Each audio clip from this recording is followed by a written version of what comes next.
Hi, I'm Dr. Jeff Nickel. Stopping and pausing and waiting for your dog to sniff and to reposition himself and sniff again on leash walks and then take a brief whiz and then move on and stop again. Is that sort of taking something away from the joy of leash walks? In other words, what you want to get out of it? Hey, I get it. This is a girl dog, but I've had many males in my life, and it takes a special understanding of why do they do this? We'll talk about that, and we'll find a way of satisfying everybody's needs. But there's another kind of urine marking that can be even worse, and that's the indoor male dog who has to christen every new thing that comes into the house. Or sometimes when you're not watching and for no apparent reason, they have to christen the corners of the walls or the furniture. Well, in case we haven't met, I'm a veterinarian. I'm Dr. Jeff Nickel. This is Miss America, our border collie. And we have Tony and Gaston, the little fuzzy white cat. He'll show up. He always does. Anyway, I want you to know that I can give you information on this because I'm residency trained in veterinary behavior medicine. This is all about the research and the science behind these behaviors. And these aren't destructive behaviors. They're not dangerous behaviors that we're talking about tonight. But they can be pretty annoying, and if you try to correct a dog the wrong way, you don't necessarily bring out the best behavior, and it can damage the relationship that you've been spending a lot of time building that really has meaning to you and your dog. We don't want to do that, and we don't have to do that. So, why does this happen? Why do male dogs on leash walks, have to stop every several steps and do this thing? Don't they just enjoy walking sometimes? Well, let's talk about why this thing happens in the first place. Indoor dogs, we'll talk about them first. And I've got a great question from a reader I'm going to read to you here in a couple of minutes. But the indoor dogs who do this stuff, sometimes it's an anxiety-related, stress-induced behavior. If we have a male dog who lives in a household that's crowded with other pets, maybe another dog who's difficult for them to get into, or you have these dogs who are sparring, that's never any fun, and that can be dangerous. So that can be a stressor, and dogs who are confined indoors. I've always kept my dogs indoors with me. I'm a big believer in that. The but is that they're actually genetically programmed behaviorally to live free, to live in a canine social group with a scent boundary, not a visual boundary like a fence or the walls of a house. And so the benefit to them in an outdoor life is that if something bothers them, scares them, they can create distance, and as much of it as they need to. They just have to back off and take off and go away if they want to. And if there's another dog in their social group that's causing them continual trouble, they have the option, the choice, to leave the group and join another one. But our pets, well, let's face it, we love them, we treat them like little children in furry suits, but we own them, and they don't have any other way of going any other place. So you have a dog indoors and it has a stressful life. There may be conflict in the family. There may be outdoor, there's Gaston, he just showed up. There may be other stresses in the dog's life, other causes for anxiety. Noise phobias are a good example. Dogs who have generalized anxiety where they're frankly a nervous wreck a lot of the time and they need specialized behavior help. Some of these dogs act out the stress by urine marking. It would be easy to say, oh, that dog isn't adequately house trained. And very often that is a big part of it. But the stress and the anxiety that they have to manifest somehow, sometimes is, they urine mark.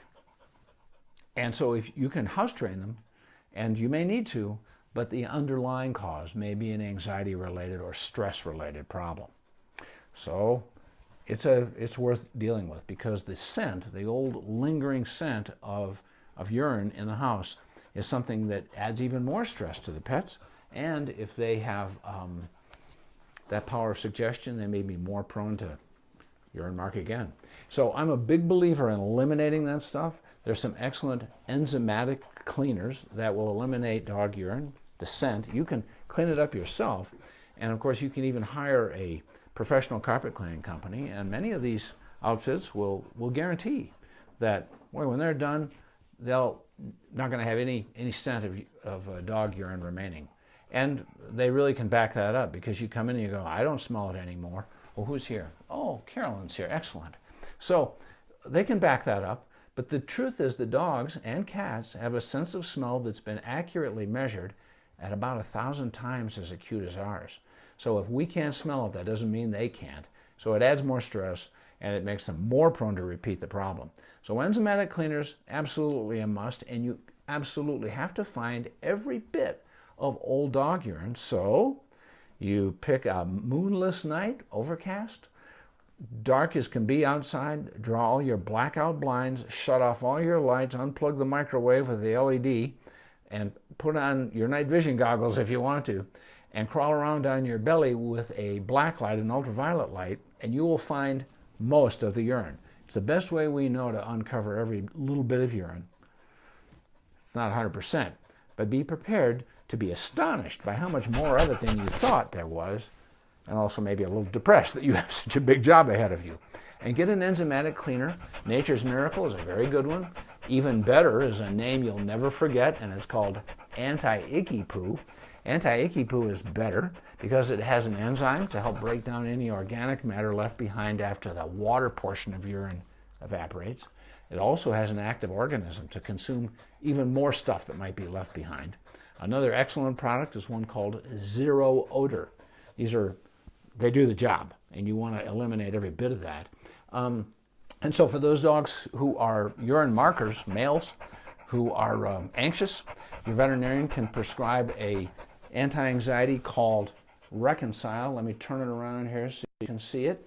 This is a prescription medication for dogs, and it's chewable. It's once a day. It's safe, and it's very good for anxieties, especially that are manifest with male-related behaviors like urine marking. And if your dog is not neutered, neutering can make all the difference in the world. If we find that it diminishes urine marking substantially in 50 to 80% of unneutered male dogs, neutering them, and it completely eliminates it in 40%. And when it comes to that kind of treatment, that's pretty impressive. Nothing really is 100%.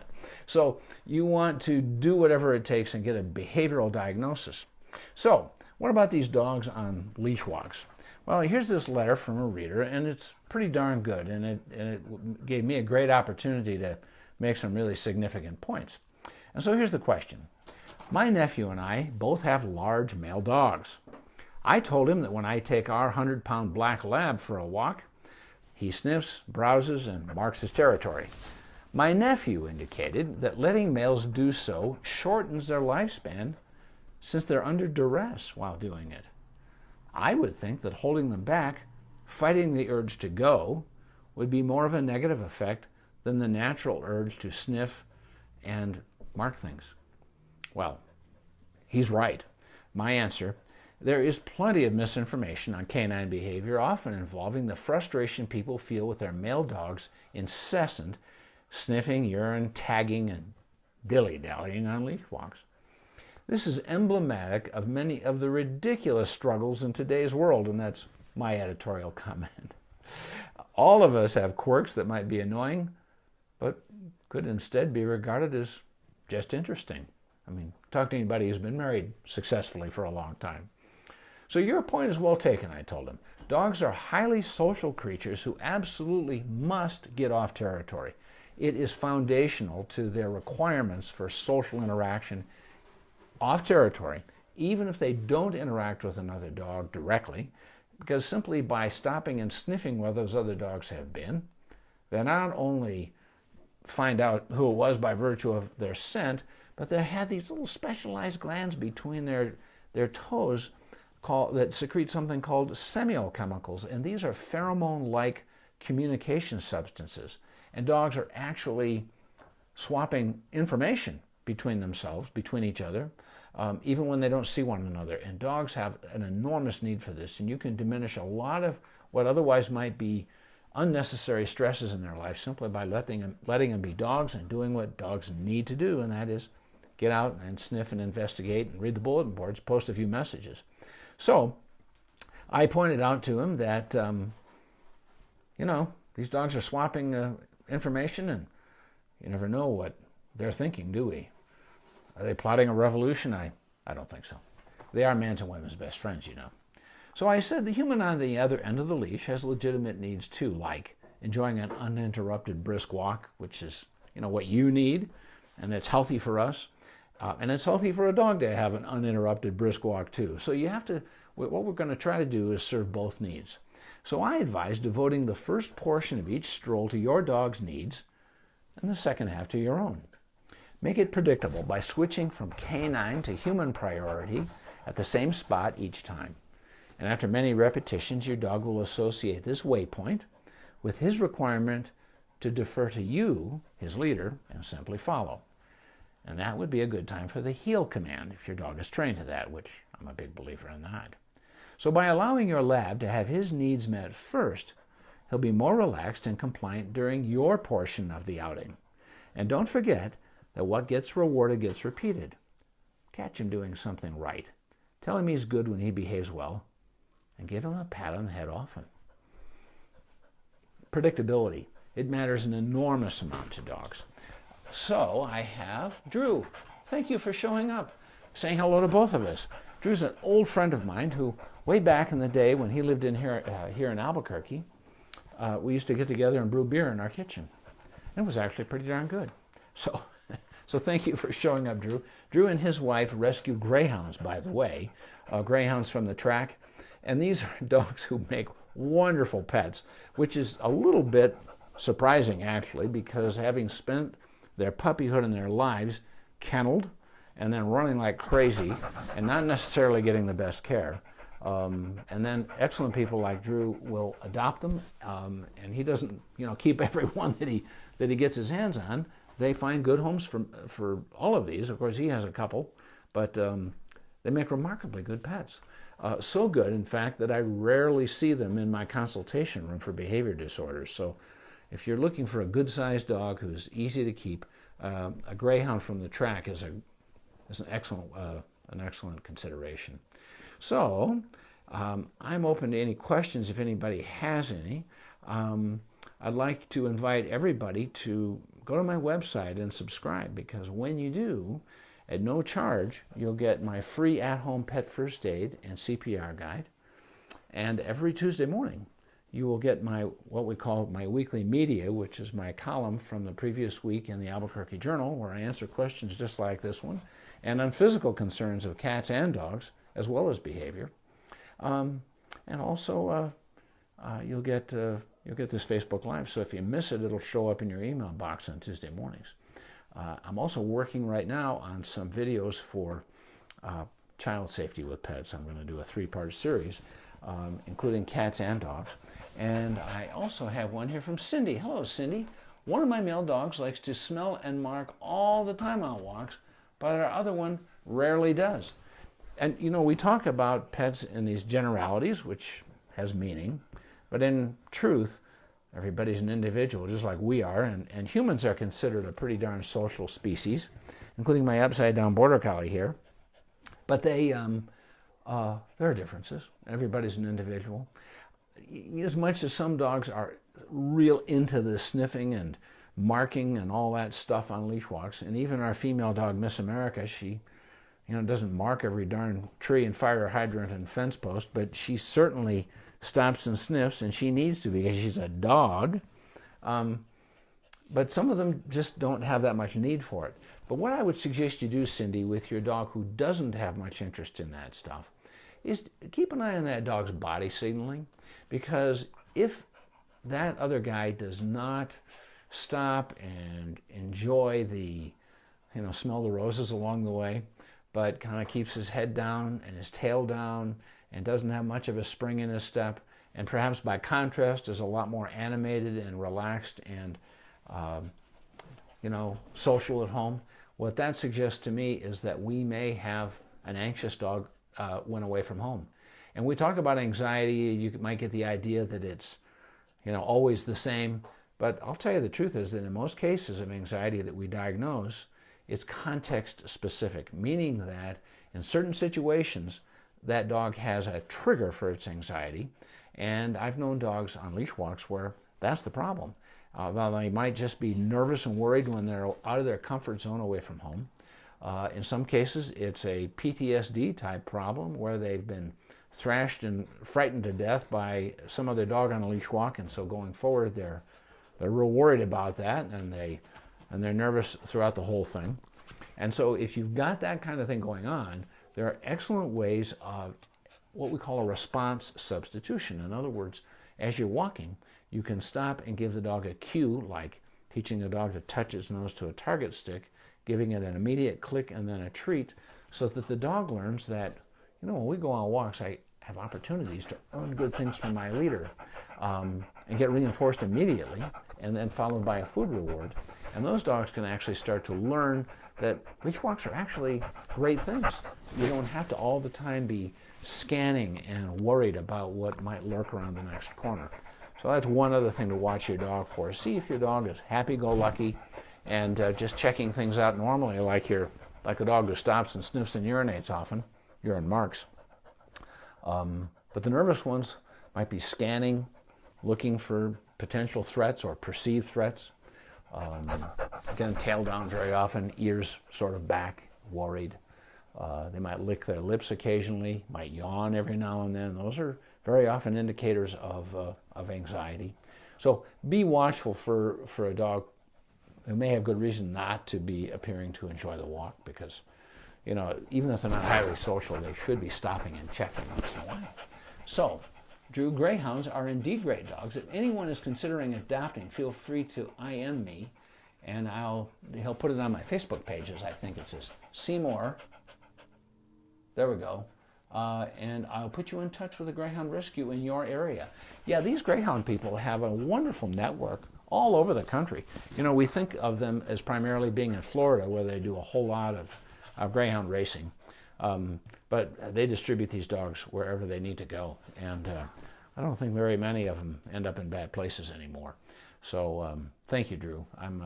You know, if you love dogs, you don't want to see them badly treated, and you want to give them great homes. And the truth is, most of those greyhounds, they're only 2 or 3 years old when, you know, their racing careers are kind of washed up. You know, they're beyond their teenage years, and they're just not quite fast enough, and they get retired. So I'm glad for the rescue organizations for the great work they do, because we save a lot of pets that back in the day we didn't. So thank you for showing up for my Facebook Live, and if there are any questions that anybody has at any point, you're welcome to post them on my Facebook page, and I'll try to address them for you. And so, Miss America, you're upside down again. Do you want to sit up so people can see you and you can say goodbye to everybody, to our friends, and Gaston and Tony? And thank you, and everybody have a wonderful weekend. And by the way, I won't be here next week. I'm going fly fishing in northern New Mexico, up on the Rio Castillo, with one of my sons. In fact, the second one may come too, and a couple of great old friends, and a wonderful fishing guide, a man named Hawk, like the bird. He's from Romania, actually born in Transylvania, and this man knows everything a person needs to know about not only fly fishing, but where to catch them. So we're going to enjoy next weekend, so I won't be here. I'll be leaving on Thursday. But we'll be back in 2 weeks, and we're going to talk about adult dogs who need remedial house training. It can be a huge frustration. Doesn't need to be. We can get there. Another question from Angela. My 8-year-old female Rottie mix, Sunny, has some spine issues that cause her pain, which we regulate.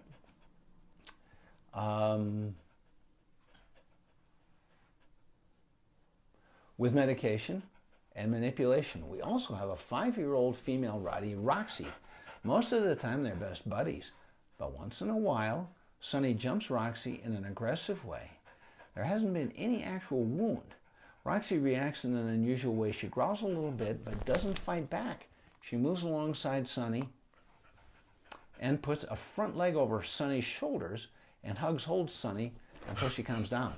You know, the truth is, without a great deal more information, and more detail on behavior issues is always best, but it sounds like you've got a pretty good situation there. If they're working it out, you may never have a serious problem. Now, there's no guarantee that you won't have some knockdown, drag out with horrible fights. But the first rule I'm going to give you is never reach into a dog fight to break it up. People have sustained horrible injuries. I won't go into detail because I've known some pretty graphic stories where people did not heed that advice. If you're concerned, the smartest and safest bet is to leave a 6-foot or longer leash attached to each dog's collar to drag around the house whenever they're indoors. We call it a drag line because they drag it around. And if you notice a problem, you can simply grab a leash and go the other direction with it. The other important consideration is that most, but not all, altercations between family dogs involve competition for resources. And there can be many of them, but by far the most common ones are food, toys, and proximity to a leader, a person in the family. And very often people find that when their dogs are out in the yard together, they never mix it up. They see no evidence of it when they're gone. If they leave a camera or smartphone home surveillance system turned on, they never see a problem. And if that's the case at your house, then you want to be sure that you're not inadvertently setting these dogs up for the problem. I mean, you wouldn't intend to. But oftentimes when you are touching or interacting with one dog, the other one can become reactive. People sometimes call it jealousy, but instead with dogs, interactions and attention from a leader are high-value resources. They don't believe they're entitled to it, and so they will compete for it. And if you see that happening, you want to interact with these dogs separately. I know that's a pain in the neck, but you don't want to trigger more conflict. But at the same time, growling isn't necessarily an indicator of aggression. Very often it's just verbal communication between dogs. So don't feel you need to intervene. In fact, very often when people do, and they raise their voice and they reprimand their dogs, that just raises the tension and actually may cause the dogs to feel reinforced by their leader because they've got a response. They believe they've earned it. So my best advice in many cases, if you determine that your dogs are competing for proximity to you, rather than saying or doing anything toward the dogs directly, is get up and leave the room. And if that bone of contention, if it's you, are no longer there, then you don't have a problem. So in short, my advice is butt out. But if you leave those leashes on each dog, you can rescue the situation while remaining totally silent. And that way, by not intervening, your dogs won't feel that, you know, you've raised the problem to a higher level, because you sure as heck don't want to do that. I hope that's helpful, and thank you for that question. I never have any trouble at all with people asking me a question during a Facebook Live that's not related to the topic. I'm here to make a difference and to try to provide service. So thank you for that, because every time somebody asks a question, there's always at least another few people who go, you know what, I needed that help too. So excellent, I appreciate it. So thanks again, everybody. I'll see you back in 2 weeks, and we'll talk about dogs who, as adults, are still making those childhood mistakes.